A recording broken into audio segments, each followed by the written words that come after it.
नाज़रीन, corona virus का नया वेरिएंट ओमिक्रॉन तेज़ी के साथ फैल रहा है। कराची समेत मुल्क के बड़े शहरों में कोरोना से मुतासर अफराद की तादाद बढ़ने लगी है। NCOC के नए आदाद-ओ-शुमार के मुताबिक गुज़श्ता 24 घंटों में कोरोना के 58,943 टेस्ट किए गए, जिसमें से 6,808 टेस्ट मुस्बत आए, जबकि 5 अफराद कोरोना वायरस की वजह से मौत के मुंह में चले गए। NCOC के मुताबिक मुल्क भर में कोरोना अमवात की तादाद 29,042 हो चुकी है, जबकि मुतासरा अफराद की तादाद 13 लाख से तजावुज़ कर चुकी है। हुकूमत ने कोरोना की बढ़ती हुई शरह को मद्देनज़र रखते हुए 10% से ज़्यादा शरह वाले जो इलाके हैं, उन शहरों में स्मार्ट लॉकडाउन लगाने, तलबा और दीगर अफराद को वैक्सीनेशन लगवाने की पाबंदी करने के साथ साथ और भी सख्तियाँ आयद करने का ऐलान किया है। मगर कोरोना का इलाज एहतियात से बढ़कर यकीनन कुछ नहीं है। वैक्सीन लगवाने के बावजूद भी जब तक लोग मास्क का इस्तेमाल नहीं करेंगे, इज्तिमात में रश वाली जो जगह हैं वहाँ जाने से गुरेज नहीं करेंगे और सबसे बढ़कर सोशल डिस्टेंसिंग का ख्याल नहीं रखेंगे, तब तक कोरोना वबा से यकीनन बचना मुश्किल है। कोरोना वबा को शिकस्त देने के लिए आवाम को यकीनन बहुत ज़्यादा एहतियात करना होगी।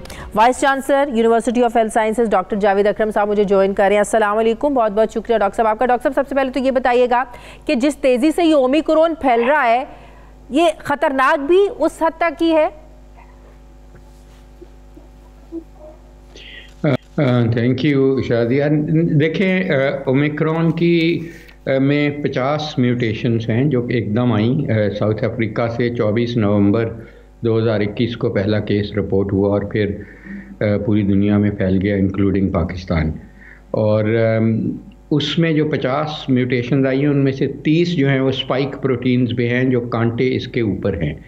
और वो कांटों का अहमियत ये है कि उनके ज़रिए ही, जब सांस के ज़रिए ये वायरस अंदर इनहेल होती है तो वो जिस्म में जो लगती है लंग्स में ACE2 रिसेप्टर को उन कांटों से लगती है। उन कांटों की म्यूटेशंस की वजह से तकरीबन 12 गुना 12 टाइम्स इसकी इन्फेक्टिव पोटेंशियल बढ़ चुका है। एक इंसान से दूसरे लगने को थोड़े से डिस्टेंस पे भी लग जाता है, चंद सेकंड में लग जाता है एक्सपोजर। और नया वेरिएंट भी, जी हाँ, नया जो ओमिक्रॉन है। और जहाँ तक ये है कि ख़तरनाक उस लिहाज से कि शरह अमवात इसकी उतनी नहीं है। एक और चीज़ बताइएगा डॉक्टर साहब, क्या इसके भी सिम्टम्स वही हैं? स्मेल चली जाती है, आपके जो टेस्ट है वो टेस्ट बड्स चेंज हो जाते हैं या बिल्कुल ख़त्म हो जाते हैं, बुखार हो जाता है? क्योंकि आजकल तो घर में तमाम घरों में हर दूसरे बंदे को बुखार है, ज़ुकाम है, खांसी है, तो क्या यही इसकी सारे सिम्टम्स हैं? देखें, जो सूंघने की अहलियत चले जाना या एनोस्मिया या टेस्ट के चला जाना, वो इसके साथ नहीं देखा जा रहा। यानी कि ये ट्राइजेमिनल नर्व जो हमारी होती है उसको नहीं इफ़ेक्ट कर रही। अच्छा। जो डेल्टा वेरिएंट और उससे पहले आने वाले वेरिएंट्स अफेक्ट कर रहे थे। इसकी जो सिम्टम्स हैं यंग लोगों में, ख़ासकर बच्चों में, बहुत ही माइल्ड हैं और यही हैं जो आप बता रही हैं, नज़ला, ज़ुकाम, खांसी, जो हर घर में है। और अगर हम टेस्ट करेंगे तो हर घर में ही यही मिलेगा हमें कोविड-19 का इन्फेक्शन। तो इसलिए कि हम टेस्ट ही बहुत कम कर रहे हैं, और जो टेस्ट कर रहे हैं कराची में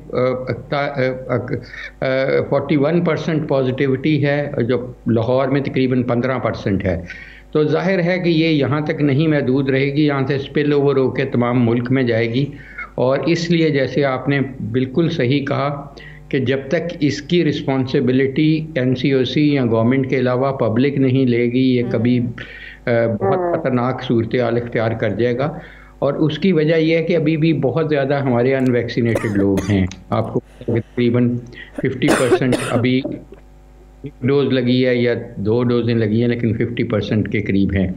तो अभी इसलिए बहुत ज़्यादा एहतियात की ज़रूरत है, क्योंकि एब्सोल्यूट नंबर जब बढ़ेगा तो ज़ाहिर है हॉस्पिटल्स पे बहुत ज़्यादा प्रेशर आ रहा है और मज़ीद आने का बहुत ज़्यादा ख़तरा है। डॉक्टर साहब, इस चीज़ पर कोई रिसर्च हुई है या इस चीज़ को आप लोगों ने देखने की कोशिश की है कि रिसेंटली ओमिक्रॉन की वजह से जिन पेशेंट्स की डेथ हुई है, जिन लोगों की डेथ हुई है, वो वैक्सीनेटेड थे या नहीं, ताकि ये पता चल पाए कि क्या वैक्सीनेशन के बावजूद भी किसी की लोगों की अमवात हो रही हैं?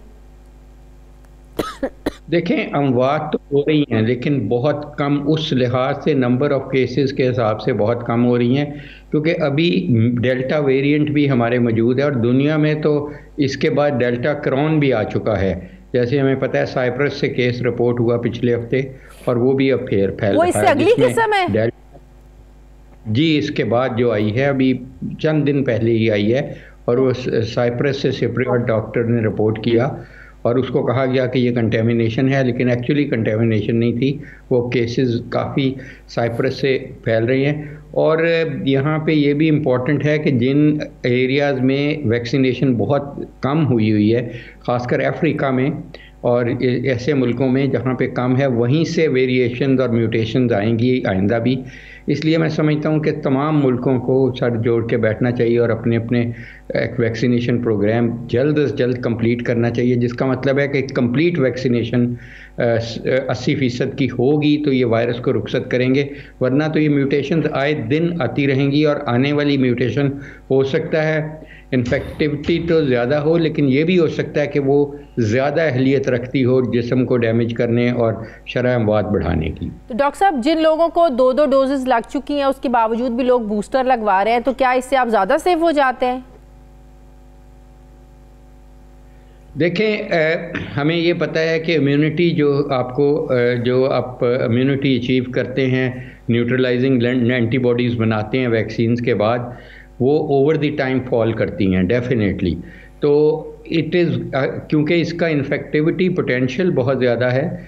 और जैसे आपने कहा कि शादियों में हमने देखा है कि जब लोग जाते हैं वैक्सीनेटेड और अनवैक्सीनेटेड, तो इधर तो 500, 600 लोगों की शादियाँ हो रही थी, तो उनके 200, 300 लोग एकदम पॉजिटिव होते हैं। इसका इतना ज़्यादा 1 या 2 लोग ले जाएंगे, पूरी बारात को इन्फेक्ट कर देंगे। तो इसलिए जो वैक्सीनेटेड लोग हैं उनको भी, जिनकी 6 माह से ज़्यादा अरसा गुजर गया है, उनको भी एडवाइजेबल है और वर्ल्ड ओवर एडवाइजेबल है कि वो बूस्टर डोजेज़ लगवाएं और दोनों डोजेज़ कंप्लीट डोजेज़ लगवाएं। बेशक वो पहले जो भी उनको वैक्सीन लगी थी वही लगवा लें, वरना अलहदा भी लगवा लें। अच्छा, जो पहले डोजेस लगी, अगर किसी को फाइजर लगी और बूस्टर कोई और लग जाए तो ये ठीक है? ये भी ठीक है, क्योंकि हमारी अपनी स्टडी हुई जो मिक्स एंड मैच पे स्टडी हमने की, जिसको हम पोलीवैक्स स्टडी कहते हैं, यूएचएस ने की, जिसमें 3 अक़साम की वैक्सीन्स भी कोई तकरीबन 8000 लोगों को लगी थी और वो भी अल्हम्दुलिल्लाह ठीक रहे। वैक्सीन्स के कोई ऐसे एडवर्स इफेक्ट नहीं आए, बच्चों में भी, 8 साल के बच्चों में भी और बड़ों में भी। कोई ख़ास ना डीएनए चेंज हुआ, ना कोई किसी की मौत हुई, किसी का कुछ नहीं।